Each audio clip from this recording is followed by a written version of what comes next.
guys, so today mag-swimming kami kasama namin ng mga napaka-poging swimmers, yung Bak, tsaka si Kenji. Tara, lumabas si isa. Sama ka sa vlog kay Ivan. Ganyan yan si Ivan eh. Swimming kami ngayon guys. Pangilang araw ko na ba dito? Mag-iisang linggo na ako dito pero pangalawang beses ko pala mag-swimming. So, let's go.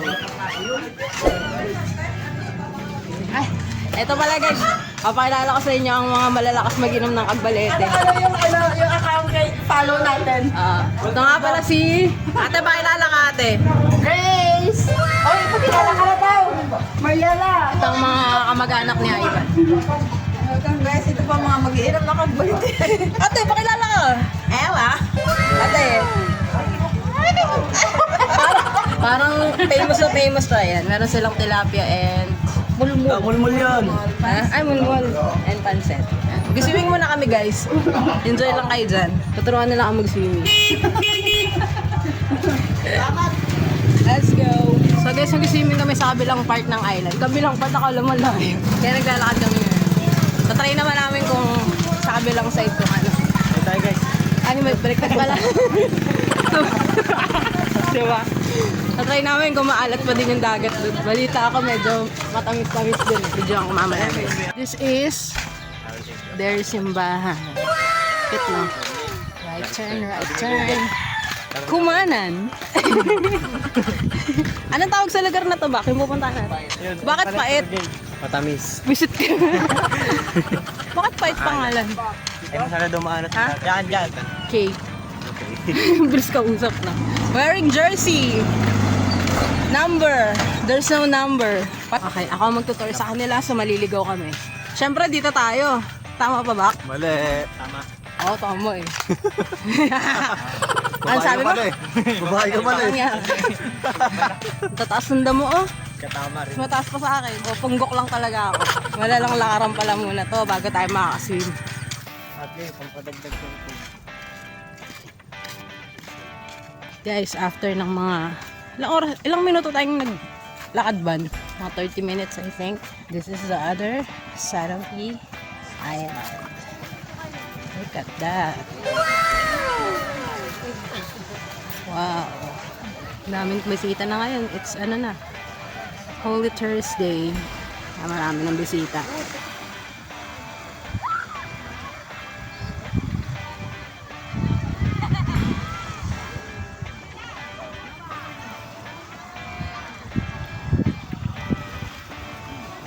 Ito na kami guys. Ang ganda. In fairness. Ano. Then, ito yung other side ng Cagbalete. Ang dami ng guests ngayon kasi Holy Thursday na. Stig! Tit ang ligaw-ligaw natin. Kanina pa lang masubit ka. Grabe ko naman. Ganda kaya yun. O, di ba wala tayong dalang kahit na ano, sarili lang natin. Hindi kami nagdala. Hingi na lang tayo sa kanila ng pagkain. Saan ang inom? Wala din tindahan dito, no? Swimming tayo.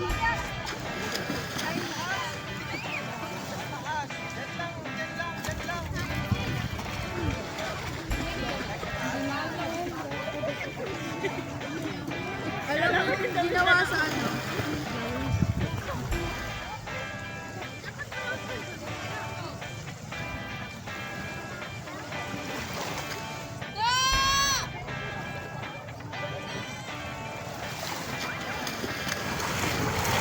Tinap.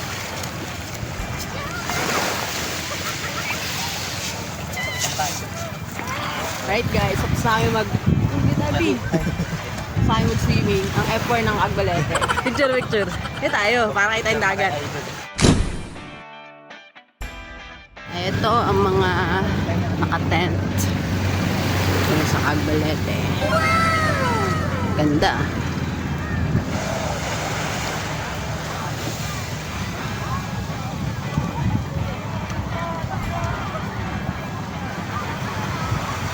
Kasi pabalik na kami ngayon. Sa kabilang side ulit. Sa lakad ulit ng mga 30 minutes. Ganda. Ganda ng other side. Yung mga kasama ko. So, Marami pa tayong time ikutin. Tsaka pupuntahan natin yung mga resorts na nandun kanina. Para at least pag gusto niyo rin pumunta dito, then we have a lot of options na pagpipilian. But yeah, this is really a good spot. Hindi ganun ka-crowded. So kung gusto niyo ng peaceful na lugar, mas maganda. Hindi naman nalalayo sa Boracay and other island na sobrang daming tao. Punta na kayo dito. Maya ulit. Time check 6 p.m. Pauwi na kami. Pero bumili muna kami ng halo-halo. So yun guys, thank you sa pagsama sa amin sa pagnood ng video na to until the end. I hope na-inspire kayo sa napakagandang dagat ng Calvalete. But abangan yung ibang parts pa ng Calvalete journey ko. Libutin natin yung mga resorts na kaya natin maligo. Hindi kayo na lang mamili kung saan nyo gusto. So like what I've always say guys, love yourself first so that you can give love to others, because you cannot give something you don't have. So have a great day and thanks again for watching my video. Bye!